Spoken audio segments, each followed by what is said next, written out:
Well, good evening, everybody. My name is June Christensen, and I am a member of the Worldwide Fellowship of Al Anon. I want to thank Randy and the committee for asking me to come over here this weekend and share this time with you all. The clubhouse is lovely. I think it just really, I can't wait to go home and tell our people what it looked like over here. And they'll be real glad to hear that.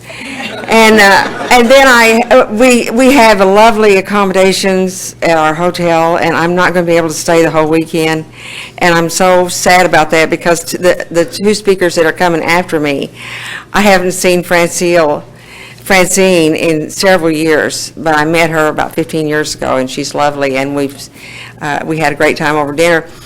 Don from Louisville, Kentucky is just one of my favorites, and he'll be here tomorrow evening, so I hope that you won't miss any of them.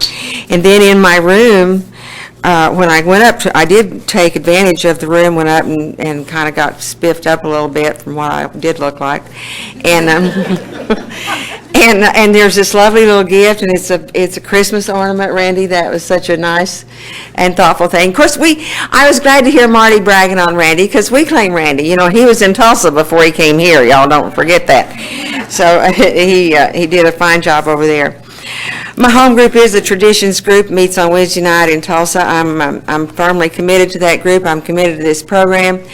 And because of sponsorship, the 12 steps and 12 traditions, the grace of God, a lot of prayer, and the principles that are laid out in this program, I'm learning one day at a time to mind my own business, and my family thanks you all for that.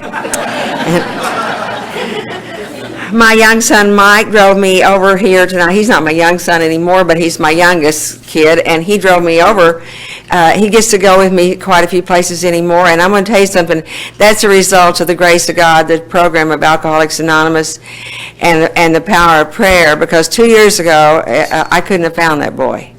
And he was able to come and drive me here tonight and be with me, and he's traveled with me quite a bit in the last couple of years, and that's been a lot of fun. That's a miracle. Let me tell you a little bit about me. I grew up down in Bixby, Oklahoma. Bixby's just about 20 miles south of Tulsa. I don't know if any of y'all know where that is or not, but it's just a little country town. That's how I grew up, down in the country. And my daddy was very prominent in what he did. He was a farmer. He was a big farmer. We had a lovely home. My mother stayed home, took care of me and my sister. My daddy made a living and made a good living. I was raised in a privileged home. I was raised to have everything I needed and pretty near everything I wanted, and I was raised real strict. I was product of Southern Baptist upbringing. I went to church every time the church doors opened. I want to move that just a little bit. I forgot to say something about Rick and Kay over there. They're just two of my dearest friends. I'm just always so tickled when I get someplace and see them, and I just appreciate the Tapers so much. I just want us to give them a hand.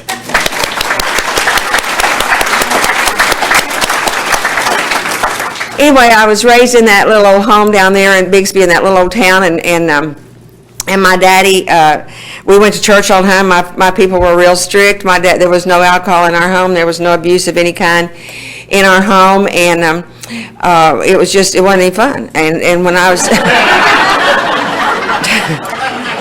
time I was 17 years old, I decided to get out of that place, and so I did. I had met up with a boy that lived down the road from us, and they were well known in our community too.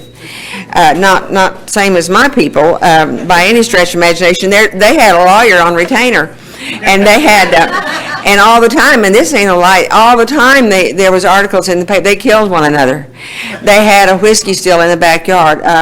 Their mama smoked cigarettes, read True Confession magazines. Mama didn't allow a True Confession magazine in our house, and nobody went to church. There wasn't a Bible. They cussed like sailors. They drank a lot of beer. It was just like moving from daylight till dark. It was just like dying and going to heaven for a 17-year-old kid. And so I moved out there. I married into that family. It about killed my parents. I was offered all kind of opportunities, and I turned them all down. And I moved out there on that hill with those people, and I started having babies. And 9 months and 11 days after I got married, I had my first one, and her name is Regina. And 17 months later, I had Pat, and 17 months later, I had Mike. And I lived in that situation for 8 years. And in that situation, I learned to do a lot of things that I had never learned at home. I learned to honky-tonk, and I learned to drink some beer, and I learned to smoke cigarettes, and I learned to do a lot of ducking because my husband was a very abusive drunk, and he beat me up all the time, and I would go honky-tonking with him, trying to keep up, trying to do all the things that we do to try to keep up and measure up, and nothing worked. And so then I would take my children, and I would go back to my church, and I would try to pray, and I would try to teach Sunday school, and I would try to do what was right, what I'd been taught to do, and that didn't work. And then from time to time, I'd take my children, and I'd move home, and my people were more than willing and financially able to take care of me. But I kept going back, and I kept going back, and each time the beatings got worse and worse until one time it was just almost too much. And my daddy came and talked to me and told me that there was a house right across from where he lived, and if I wanted to move, he would come and get me. And I was ready. And so I took my 3 little snotty-nosed kids, and my daddy came and got me and what I had left, which was little, in a truck, and moved us down to Leonard. Leonard's just right down the road from Bixby, and that's really where I live. I live on the home place where my parents lived. My daddy passed away a few years ago, and the home place became mine and my sister's, and so I lived there. And so I moved down there in that little house across the alfalfa field from Mom and Daddy, and my daddy was watching me like a hawk, because my daddy did not cotton to the way I had been acting. My trashy ways had caused him embarrassment, and he didn't like it, and I knew the deal was over. I knew there wasn't going to be no dating. I knew there wasn't going to be, I had no skills. I had graduated high school, but my daddy was an old-fashioned man, didn't believe in women working, and my job was to stay home and take care of his grandkids. And for that, he put money in my bank account once a week, and we had what we needed and what we wanted, and he watched me. So I knew I was sitting there 25 years old, and I knew that everybody in Leonard, there wasn't a way in the world I was going to get a man. In Leonard, there's 200 men, or 200 people, and there still are, and the men were all old or took, and so I knew I was just there. But God stepped in and did for me just what it says in the big book of Alcoholics Anonymous, God could and would if he were sought. And let me tell you, I was seeking, because I was not liking my situation. So this real cute cowboy moved in a section over from where I lived. And my little boys, Pat and Mike, were riding horses all the time. And they would ride across the section line and go see Carl. And Carl took a shine to my little boys. And he liked Regina, and Carl had 2 little girls, and they stayed with him sometimes. But there was no dating. There wasn't going to be any dating. Daddy didn't allow it. So I would haul water from Carl's well, and everybody in Leonard was hauling water from our well. And so my daddy would say to me, "How come you're hauling water from over that boy's well?" And I said, "Well, it makes a lot better tea than our water does." But anyway, he was so cute. He wore good boots and a good hat, and he rode horses and trained horses for a living. He wore Wranglers, and he looked good in them. And I always like to add there that my husband is 72 years old today, and he still looks good in them Wranglers. Coming or going, it don't make a bit of difference.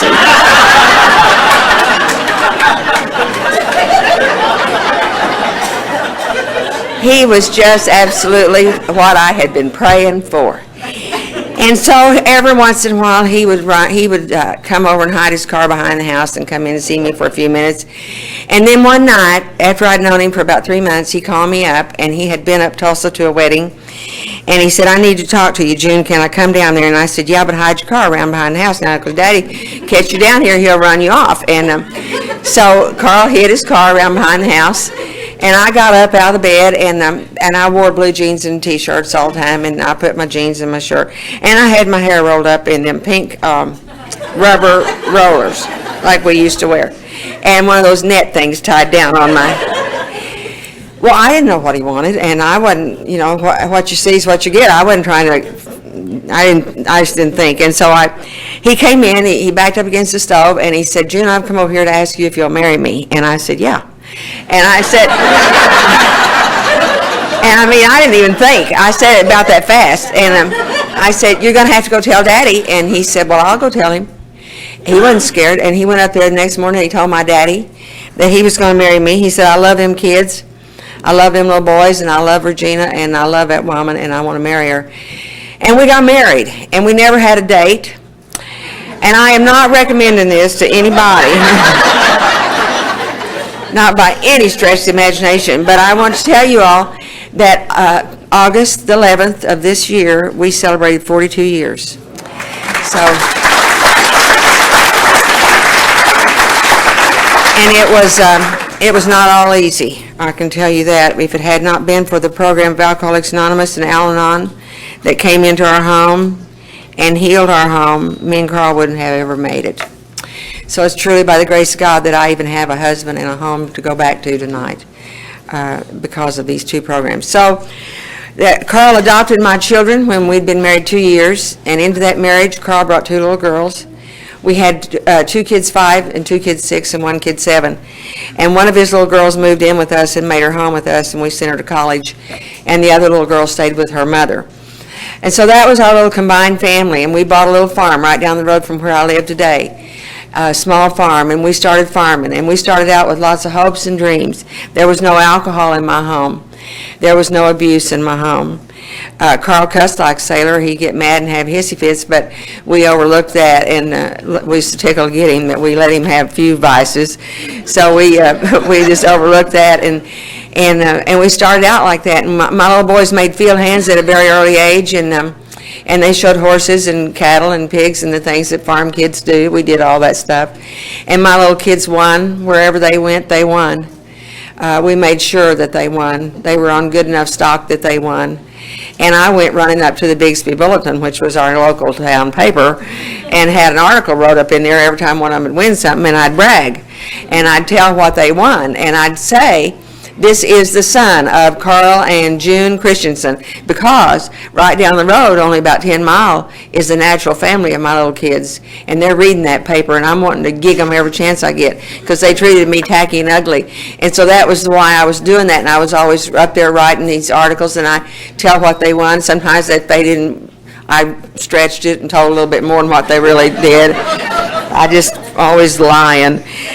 And so then when Regina was about 15, not quite 16 years old, she went to Bixby to a party one night, and a lady called and said we're going to have to come get her, that she was up there in town drunk. And Carl just had a hissy fit. He just had a wall-eyed hissy fit, and he got in the pickup and he went to Bixby and got that kid, and he brought her home, and he slung her down in that chair, and the old chair flopped her back and forth, and she flopped back and forth, and Carl called her a tramp. And something happened to me that night that I didn't think was possible for me to feel for that man that I absolutely adored. And I began to feel something deep down inside me. And it stayed with me for many, many years. And it stayed with me long after I came to you. And it grew and it grew and it grew until I began to blame this man from everything to the drinking that was taking place in my home with my children to all kind of financial problems that we were having. Anything that was going wrong, it was his fault. And so I had to come to you to learn to deal with that. And so Regina, Carl was mad, he grounded her and all that kind of stuff. And so we had been awarded Farm Family of the Year. And we stood up in Washington, D.C. and received this award that said we were Outstanding Farm Family of the Year in the state of Oklahoma back then. And by that time, it was beginning to get a little bit nasty down at my house. My boys were getting in trouble at school. And they weren't doing real good in school. And I would have to go get them and get them out of trouble. And we had an airplane. And Pat was learning to fly, and he soloed when he was 16. And so he would come in and get the plane and take it out on where we were landing and taking off. And he would take it out there and go. And pretty soon he'd come back in. And pretty soon one day the principal called me and told me that Pat was coming to the schoolhouse and landing that plane and picking up kids and taking them riding. I was going to have to put a stop to that. And I begged him not to tell Carl, and I told Pat, and I would always tell the kids, I would always tell the boys when they would get in trouble at school. It was mostly Pat and Mike that were getting in trouble at school. And I would always tell them things like, it'd probably be better off for all of us if we just didn't mention this to your daddy. Well, they were tickled to death for that arrangement. So I was teaching them to lie. It was what I was teaching them to do, and I was lying through my teeth for all the things that was going on at the school. So anyway, Regina went off to college in the summer of 1971. She came back to Tulsa, and she moved in an apartment. And at 2 o'clock in the morning, the phone rang, and it was the law. And they had arrested my daughter and had her in Tulsa County Jail on a drug charge. And at 5 o'clock that morning, they came and got my boy, Pat, and they arrested him, and they put him into Tulsa County Jail, also on a drug charge. We were the first family that happened to in 1971 in that small little farming community. And I can tell you right now, we hung our head in shame. We were disgraced. We didn't think we could ever look at people again, not in our community, not in our church, not anywhere. I did not know what in the world to do. I did the only thing I had been trained to do all my life, and that was go to my daddy. My daddy fixed things. My daddy could fix anything because he had money. And my daddy could buy things, and he could do things. And he would buy me a new car when I'd be big pregnant, or he would buy me new clothes, or he would just put money in my hand. And he would do all those things, and I knew if I could get my daddy would fix it. So we went up and got my mom and daddy, and we told them what had happened to their kids. And my mom and daddy had been so instrumental in the raising of my 3 little children. And their hearts were broken. And we got in the car and we went up to Tulsa County Courthouse to get my kids out of that jam. Now, I told that Carl how to act. Because, see, it was never so much about what we were really like, it was what I made you think we were like. We looked good. We wore the right kind of clothes. We drove the right kind of car. We went to the right kind of church. We went around with the right kind of people. We had the good horses. We had the good cattle. We had all the good things. But there was crazy stuff going on inside.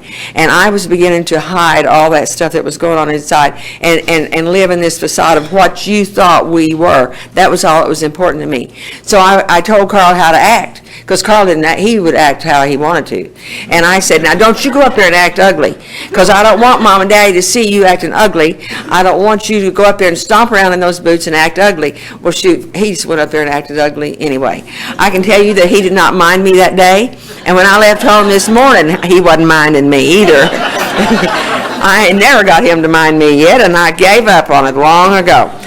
So anyway, we went up there and we got those kids out of that trouble, and me and Carl had bought a sizable ranch place about 20 miles further south than where we were living in Okmulgee County. We bought it purely for speculation, and we sold our farm, and we sent 3 kids off to college that fall, Pat, Mike, and Sammy. That was Carl's little girl, and we took Mike and went to that ranch. And the drinking and the drugging progressed, and it began at home with Mike. And Mike was showing horses, and he was very successful, and he was pulling good horses all around the country, and he was rodeoing some, and he was doing quite well with that. And he was gone a lot, and things were just getting out of control. It was just getting out of control, and these kids that were up in college, I don't know what was happening up there. I know when Pat went back to school after he sobered up that he threw away his transcripts from 3 or 4 years of school, but he was too embarrassed to show them, so that must not have been very good. Regina did become a nurse, but she eventually became unemployable, and she drank, and she sold drinks behind in a bar, and pretty soon she wasn't able to even do that. So things were getting out of control, and me and Carl are down on that ranch, and my husband, we had 19 stalls in our barn, and we had indoor and outdoor arenas, and we were riding, cutting horses, and my husband training cutting horses, and I'm helping. We ran steers for a living. We had about 1,500 head of steers, and we worked together side by side like partners. We did all of our work. We received cattle, we shipped cattle, we branded cattle, we doctored cattle, we did everything. We got up every morning, saddled horses, went to the pasture, got the cattle in, rode the horses, did all the work together side by side as partners, and we could do that. But one thing we could not do was talk about a kid, because Carl saw it like it was, and I absolutely refused to look. I absolutely could not stand to even watch a television program that had anything to do with drugs and alcohol, because it was hitting too close to my home. I'm still into that deal. If I don't act, if it's not really, if you can't see it, it's not really happening. So my boys began to come home and look weird, and really weird. I won't describe it, but they were really weird. And we lived right up in the middle of a section, and Carl would step right out in the middle of that road if he'd see them coming, and he'd say, "You just get the hell off my land," and he'd run them off. Well, I knew what they wanted, and so I would give it a little bit of time. I'd wait a little while. They would usually go down the road a little bit and hide out behind a thicket of trees or something, and I'd get in the car and I'd go down there. and I'd take them some money because that's what they needed. And I'd take this money to them, and I'd always do it, I'd put the money in this hand and my finger in their face, and I'd say, now I'm going to give you this money, but you better promise me you won't go back in that beer joint no more. And they'd say, we won't. And I'd give them the money and give them the good talk, and then I'd go on back home, and I never told my husband, and then I'd get calls that Mike had shot up a beer joint down at Haskell, and I had to go get him out of jail and paper the mirror, and then they were always writing bad checks, and they were behind on their rent, and it was just constant. I'm telling you, it was just something all the time to do. I was making car payments, paying insurance, getting them out of jail, making them promise me they wouldn't do it no more, buying them clothes, bought them all kind of clothes, and people stole their clothes off of their backs, I guess, because they always showed up looking without their good clothes, and they told me people stole them, and I believed it, and so I had to think what to do, and so I finally come up with a scheme, and I got Pat to join the Army. And I thought maybe the Army would be what he needed. So I got Pat to join the Army. They sent him off over to Germany. He didn't do very good in Germany. And they sent him home with a heroin addiction after he'd been over here 2 years. And so I got the letter that he was coming home. He had a heroin addiction. And I did what I always did. I was a praying woman. I got on my knees and I started praying. And I prayed like this: Lord, if you'll do this, I'll do that. And Lord, if you'll do this, I won't ever do that no more. And I knew God was punishing me for the ugly way I had lived. Those 8 years I had lived so ugly and trashy. And I thought if I could just get good enough, God would surely undoubtedly hear my prayer, and he would give me some peace of mind and get my kids straightened out. So I knew Pat was coming home, and I knew I was in big time trouble, and because my husband is, besides being cute and Wranglers, he's an ex-Marine, and he wasn't going to have it, and that Pat was coming in with a dishonorable discharge. So I knew what to do. So I go to my doctor, who's a friend of mine. Turns out he's an alcoholic.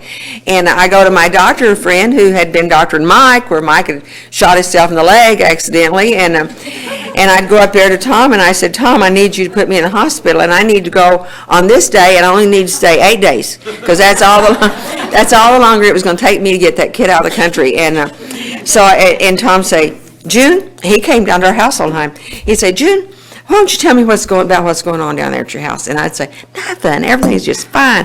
Everything's just fine. Now, Tom, you know everything's fine. Well, he knew better, because, he knew what my kids were doing. I had by that time 2 back surgeries, big old ulcer, heart pills. I was having all kind of trouble, weighed about 100 pounds, wore my hair pulled back, looked pitiful, wanted to look pitiful, you all... Loved it when you all would pat me and say, bless her heart, and how in the world does she manage, and I would tell you how loved that way I looked. And so I said, Tom, I just need you to run some tests on me. And so he said, okay. And so he put me up in the hospital, because I knew I'd be safe up there. I knew there wasn't any way in the world they were going to come up there and act ugly over the bed of a dying woman, and I looked like I was dying. I was safe. And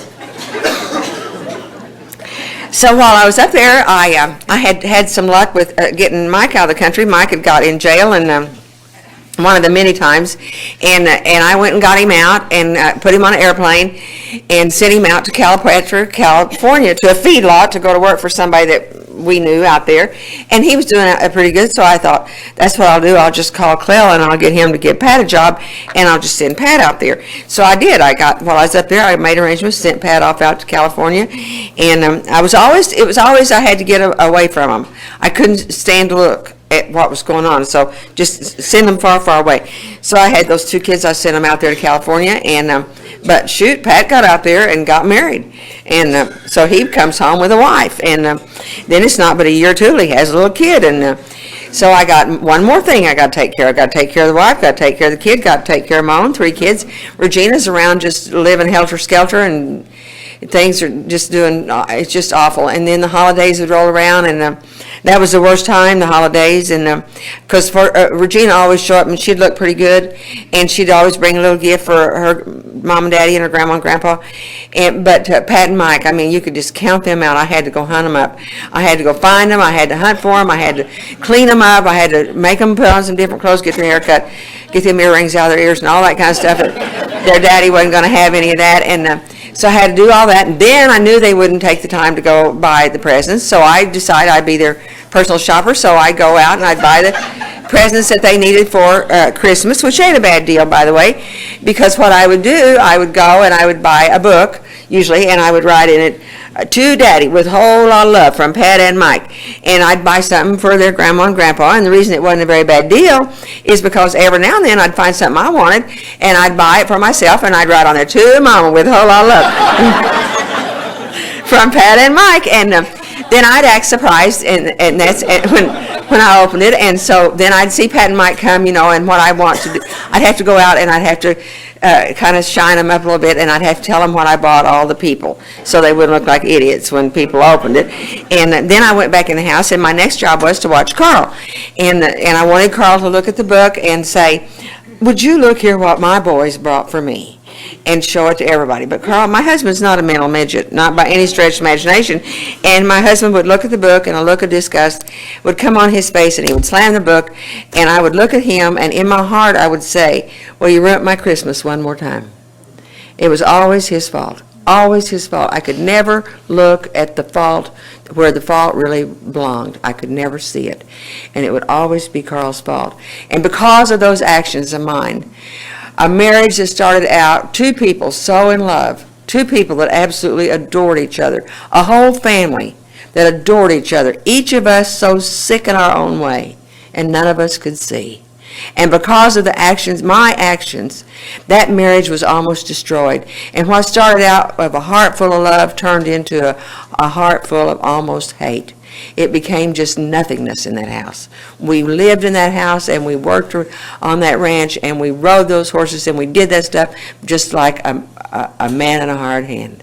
I cooked the meals, I did the stuff, I did what was required, but the love was almost all gone because he saw it like it was, and I refused to look. I refused to see it.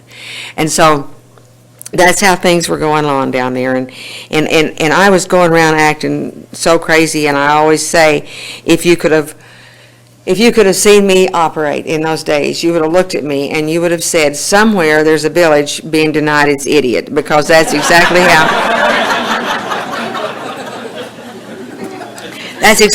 I worked. We got into a financial bind down there. The interest went up, and the cattle prices went down, and the coal was all dug up, and the oil wells dried up. High dollar horses weren't cutting it anymore, and we had drug them all over the United States. They weren't so high dollar anymore. They were hard to sell, and so we had to sell that ranch. We had to sell that ranch in a way of life that I had come to absolutely love. The things that I loved to do the most were being taken from me, and I blamed Carl. I refused to look at my part. And I blamed Carl, and we were able to pay off our debts and have some money left over, and we bought a small farm up further up toward Tulsa. And we were building a horse barn up there. Before I've lost my place.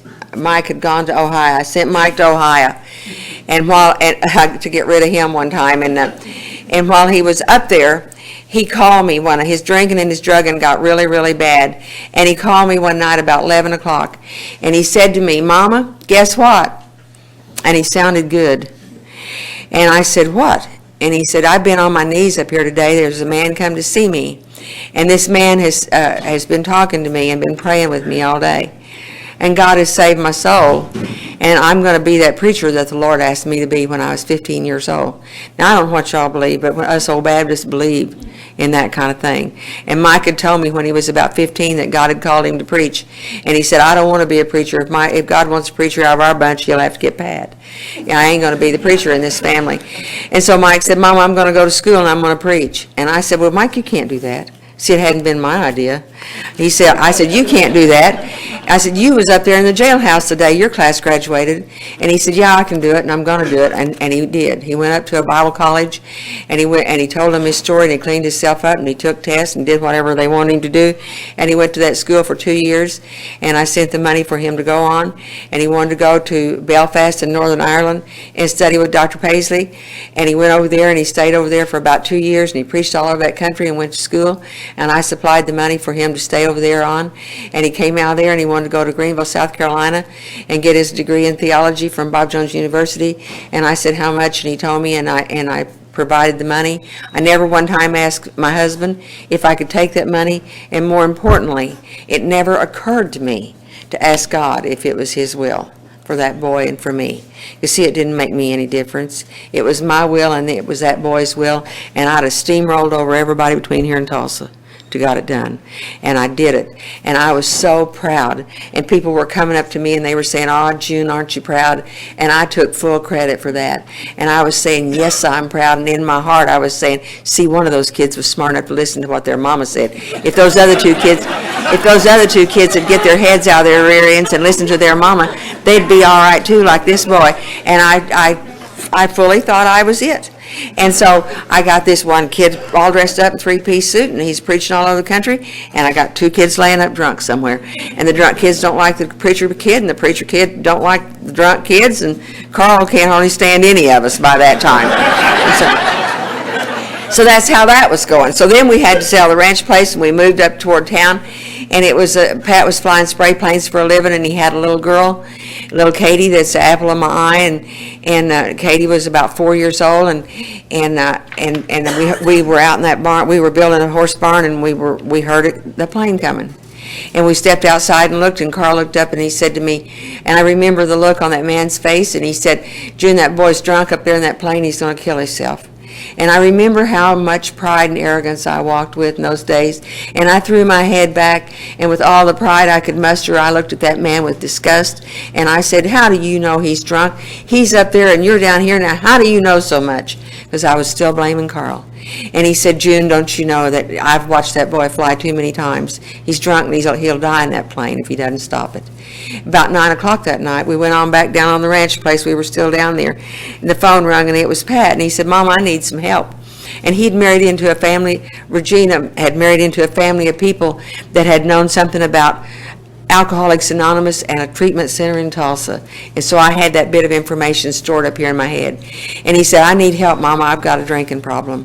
And I said to him, "Go down to your grandpa's, and I'll come get you tomorrow," because his wife had kicked him out. "I'll come and get you tomorrow, and I'll take you for some help." And when I hung up the phone, Carl looked at me and said, "What was that about?" And I said, "Nothing." I didn't tell him. And the next morning I went and got Pat, and I called up Pat's little wife, Linda, and I told her to dress herself up and look the best she could. And I went and got Pat, and I cleaned him up and got him on some decent looking clothes, and he had long hair. And I took him to the barber shop, and I stood at the back door, and she stood at the front door, and we got his hair cut off short where he'd look good. And he didn't look good enough to join up with the Alcoholics Anonymous people. And so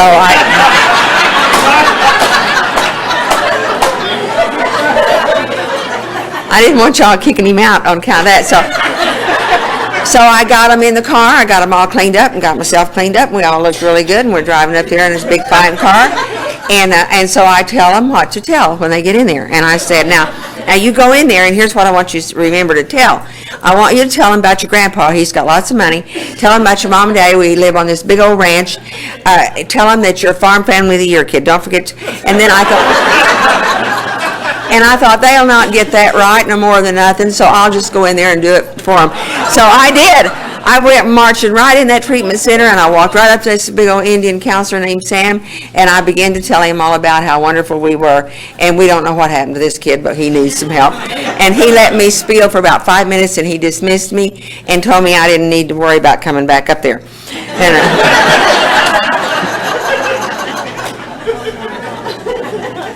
I went home. I did not tell Carl that he could go up there. I didn't want him going up there because that'd make a scene and truth might come out. And so I didn't want him going up there. But I tell you something about that place. My boy fell in with a bunch of people when he went to that treatment center up there in March of 1984. And he fell in with a bunch of people that sent him to an old West Side group out there in Tulsa that was a bunch of toughs. And they took him out there to that old tough meeting, and they gave him a tough old sponsor. And that old man's name, he's dead now, and his name was Leo. And Leo said, "I'll tell you something, boy. I don't care nothing about your grandpa and how much money he's got. And I'm not one bit impressed that you know how to fly an airplane. I don't care a thing in the world about how you've been to college a few years. And let me tell you something else, smart boy. You stay green and grow, and one of these days you'll be sober just like me. On the 29th day of March, if my boy lives and does well, he'll pick up a 19-year-old chip. And that's because of you people. 19 years.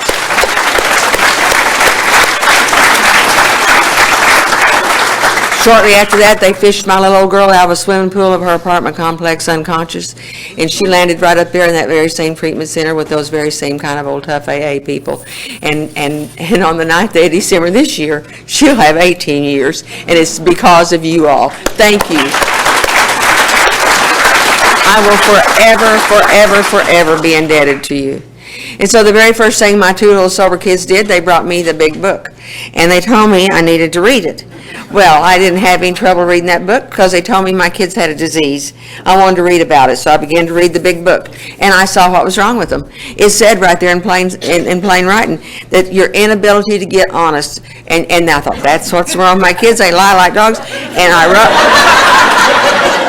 I wrote their name right out there in the margin, and so help me God, when I got to the part that says he's in full flight from reality or else is mentally defective, I wrote old Carl's name right out there. Now, that's what's wrong with Carl. He's in full flight from reality and he's mentally defective. And I had them all pegged. I wrote their names in the book.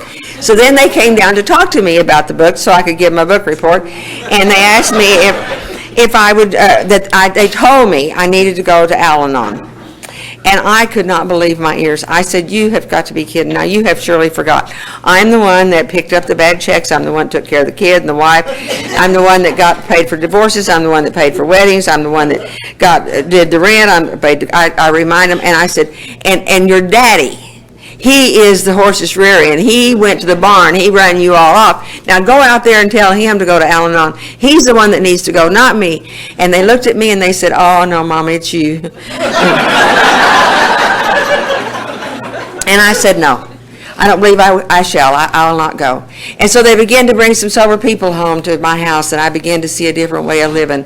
I've been raised around people that didn't drink all my life, but I'd not seen anything like what I saw when I was introduced to the people of Alcoholics Anonymous.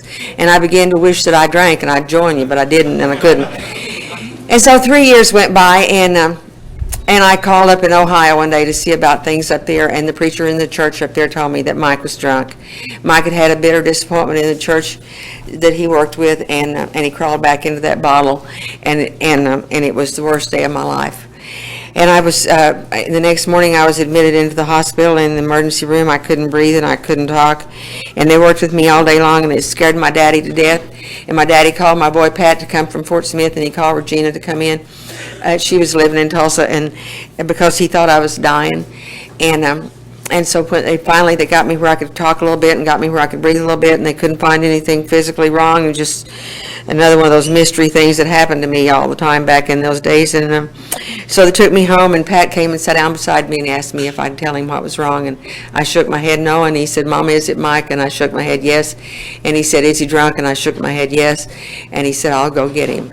And Pat got on a plane the next morning and went to Columbus, Ohio, and he went, the preachers from the church picked him up in Columbus, and they drove him over to Marietta, and they picked Mike up, and they put Mike in a treatment center in Columbus, Ohio, where he stayed a couple of weeks, and he came out, and he was drunk again. And so his wife called me, or I called her, I don't know the situation, but one of us called the other. Anyway, I arranged for them to come home. I sent plane tickets for them to come home and stay home for a few days, because she thought it might help if Mike could be home around his people. Mike managed to stay sober during that 2 weeks. I think Regina and Pat threatened the poor old thing with his life, but he did. He stayed sober those 2 weeks, and the day arrived when I could take that boy and one more time send him far, far away where I didn't have to look at him. And you know, when I talk like this, I think you all must be sitting out there thinking, what kind of mother is she? I can tell you what kind of mother. I'm the kind of mother that's capable of killing kids. And I dadgum near killed 3 of mine with the best intentions of the world. My kids did not have the intentions. They did not set out with the intentions to do the harm they did, and I know that because I know that about anybody that's a drunk or an addict. They don't set out to do that kind of harm and damage, because I know that I did not set out to do the harm and damage that I did, and I was responsible for breaking up a home, and I was almost responsible for killing all my kids, and especially this one that's here with me tonight. I know that I am the kind of mother that is capable of doing that kind of damage, and only because of the grace of God in these programs I was spared from that.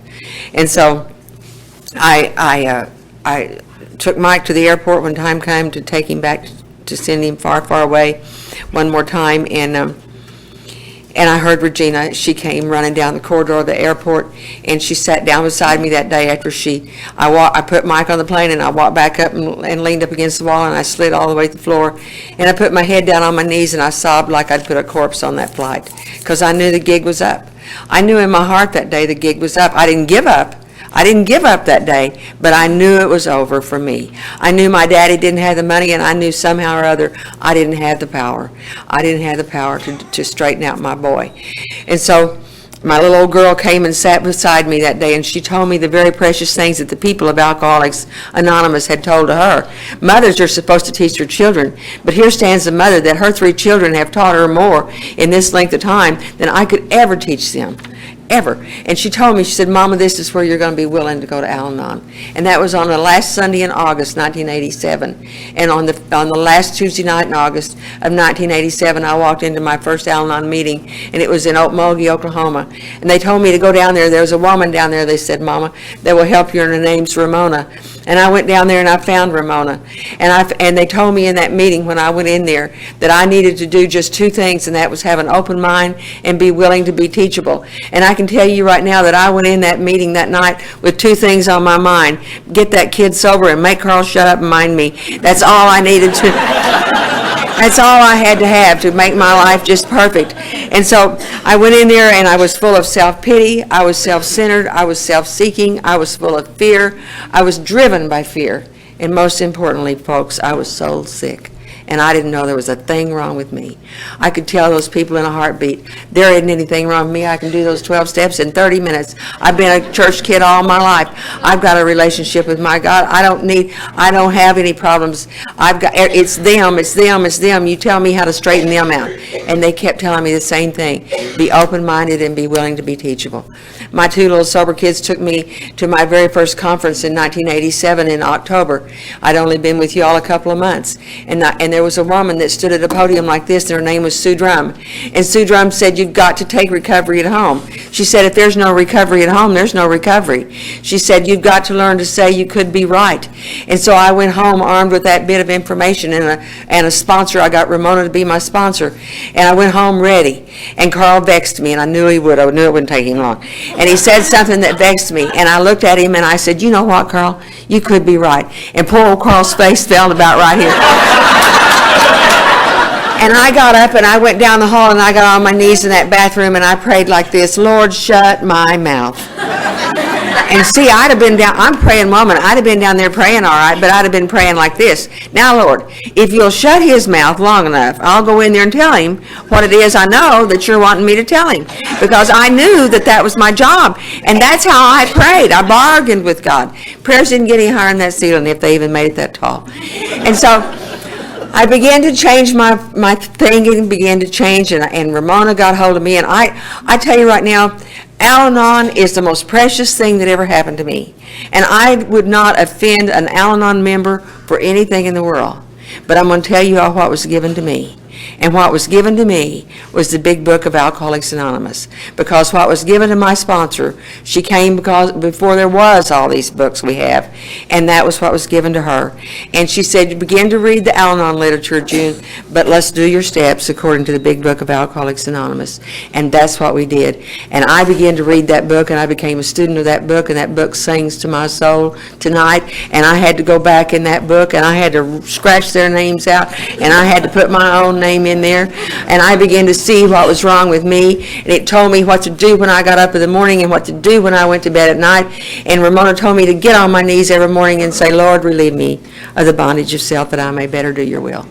Take away my difficulties, Lord, that victory over them may bear witness to those I might help of your love and of your power. And I began to do that every morning, just like she told me. Mike was running amok down here. He'd get sober, and he'd come home, and he'd stay around home for about a few months, and then he'd be gone. I'd watch that disease call that boy, and he'd be gone again. And he wound up there in Tulsa, laying up there with somebody, and he was behind 2 or 3 back surgeries, and he was drinking, and he was drugging, and it was driving me insane. my mind was whirling. I was always thinking what to do. I had not given up, not by any stretch. I did not believe. There were times when I doubted this program, I doubted my sponsor, I doubted the books, and I doubted my God. And one more time, I had to think up the solution. I had to figure it out. It was going to be up to me if I was going to save that boy. And so I was thinking all the time. And I went home one Tuesday night from a meeting, and there sat my boy Pat, who had moved down to Arkansas, and there he sat in my kitchen with his daddy. And him and his daddy were sitting there at the kitchen table, and the tears were rolling down that man's face. And he was sitting there, and my boy Pat, that he used to run off all the time, that had been with you all for several years, and he was telling his daddy. He was giving his daddy some hope. And I said, what happened? And Carl said, oh, June, it's that boy. That's what we call Mike when he was off. It was that boy, you know. He said, it's that boy. He's going to die up there, and I don't know what to do. And he said, I had to have help, and so I called Pat to come home and help me. And Pat drove all the way in from Fort Smith, Arkansas that night. And he's sitting there, and he was telling his daddy what to do, and how to do it. And I said, oh, I've got it figured out. I've been thinking. I figured it out, and I did. I had a plan, and I had it planned out for what I was going to do the very next morning, who I was going to call and what I was going to do and how I was going to implement that plan. And I said, I've been thinking. I know what I'm going to do. And I'm going to go get him, and I'm going to bring him home. Because I'm going to tell y'all something. I'm a good Al Anon, and I'm a good mother, but I'm a mother first. And I wanted my boy home, and I wanted my boy safe, and that's where I want my boy tonight. And it's only by the grace of God that I have learned that I have to leave him alone. I wanted to go get him, and I wanted to fix him. And I said, I'm going after him. And my boy Pat said to me, Mama, sit down there in that chair. I want to talk to you. And I sat down in the chair, and he did just like me, except he didn't hand me a fistful of money. But he put his finger in my face, and he said, Mama, you leave that boy alone. God don't need you up there doing his stuff. God's got people to do his stuff, and you're not it. You leave that boy in the hands of a loving God, and you leave him with the people God will supply. God will supply. And because of that very action, I was able to leave that boy alone when I went to town the next day. And I want to tell you what, I don't think Mike could have survived me if I'd have went and got him. I really don't think he could have. I think he'd about had me up to here. He couldn't stand a deal of mine. And so I started down the hall to go to bed that night, and I looked back, and I saw for the first time, what I had done to that man. I saw a man that was absolutely stripped of dignity and pride. I saw a man that I had stripped of every fiber of dignity and pride. With my vicious tongue and my arrogant ways, I realized for the first time that there was somebody else in that house hurting besides me. And I'd been on my knees every morning saying, Lord, relieve me of the bondage of self. And I had been saying the prayer. I had not meant the prayer. I had not took the third step. I had recited. There's a big difference between taking that step and reciting that step. And I had been reciting that prayer. I did not mean it. And so I had to go down there and get down on my knees in front of that man and ask him for forgiveness. I had to ask my God for forgiveness. And I make amends to him on a daily basis. And I do it like this. I don't meddle in his stuff anymore. He says what he wants to. He thinks what he wants to. And he could be right. I've learned the significance of that. Can I have some water? I've learned the significance of you could be right. Thank you, Randy. And so that's how I really started on my journey. I'd been with y'all for 4 or 5 years when that happened, but I had not really started the journey. And so then Mike moved down to Dallas, and things got worse, and from time to time we would hear from him or about him, and he would be somewhere in a lockup, or he would be in a hospital. And one time we, thank you, Randy. One time he was real bad, and Carl said, call the kids. Somebody called, and when Carl would say, what's that? I didn't have to lie no more. I could say, it's about Mike, and he's here, or he's there, or whatever. And Carl said, call your sponsor. I've got a black belt sponsor now, too, and I've got a wonderful sponsor-in-law. That's her husband. He's been in AA for about 28 years. Used to be over here at the Western Club. I know they won't care if I tell you who it is. Billy and Bob Nasher. Do y'all know any of them? That's my sponsor and my sponsor-in-law. And so he'd say, call your sponsor, call the kids, and we'll pray and we'll talk, and that's what we did. And we went and got him one time. We took him to a place for low-bottom drunks down in North Little Rock, Arkansas. He came out of there, and he was sober for a while. And then that disease called him, and you could see it happen. And the disease called him, and one more time he went.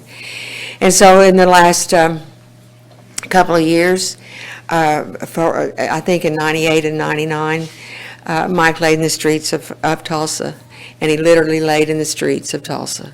He lived in the dumpsters, he lived in the insane asylum, he lived in the missions, he lived in the jails. And there were times when people would call and tell me that he was in one of those places, or that they had seen him on the street begging for money. And I would hear that he was in jail, or he was in the asylum, or he was in a lockup somewhere, or in a mission, and I would be so thankful. I would be so thankful. And I can remember how I would think in my pride and arrogant days, in my Farm Family of the Year days, if somebody would have said there's going to come a time when you're going to find out that your boy's living in the mission, or he's just in jail, or he's in Bonita, and you're going to say, yes, thank you, Lord, for one more night of warmth, one more meal, one more night of safety. Thank you, Lord, for protecting him this way one more time. And so I began to live by the 11th step, and the 11th step simply says to pray for the knowledge of God's will for my life and the power to carry it out, because I don't have that kind of power. There ain't no way in the world I got the power to leave any kid of mine out there on the streets. But it came to that for me. And God prepared me for years for this. He brought me along slowly, and he prepared me for years, so that when the time come, I was able to turn my boy over to you all. I began to trust you, to try you, to do what you told me. And the day came that he called me one time, and he said, Mama, could you please come? It's cold. And I got in the car, and I went and got that boy. And we sat in an old empty parking lot. And there was no promises made. There were no expectations. I didn't ask him for anything. He didn't ask me for nothing. He just wanted a warm spot to sit down. And we sat there, and I looked at the empty eyes of that boy, and I looked at him all dirty and soiled, long hair and long beard. And Mike used to go around looking like he looks tonight. He looked fine. He looked wonderful. And I knew the disease of alcoholism, because, see, I had that disease, and I don't drink. I had the disease of alcoholism, because if you have a family member or somebody you love that's out there broken and suffering and lost from this disease, you suffer from that disease also. You don't have to drink to have this disease. And I knew the lost and lonely feeling. Many times I've known about what it talks about in the book when it says we come to the jumping off place, because there were times when I even thought about that. And so I took that boy that night, and I put him in an old motel, and I paid a couple nights' rent, and I laid a little bit of money on the dresser for him to get him. I told him something to eat. I knew he wouldn't get nothing to eat. And I went off to speak to a conference that weekend, and I cried all the way there, and I cried the whole time. And Kay and Rick were up there. It was up there in Missouri somewhere, I think, and it was a sad time for me. I was in a lot of physical pain. I was needing a neck surgery, and Mike was out God knows where. And I heard and I knew that night why God had sent me out to places like this, to people like you. It didn't cause of anything of mine. It didn't cause I'm not anything special. I just got a tale to tell. But I knew that night when I heard Tom I, for the cajillionth time, get up and speak. I think Rick even talked up there that night. And I heard these low-bottom drunks. And I heard you all get up and tell your stories. And I heard you tell your stories in such a way that when I left there, it was like God said to me, June, this is why you're here.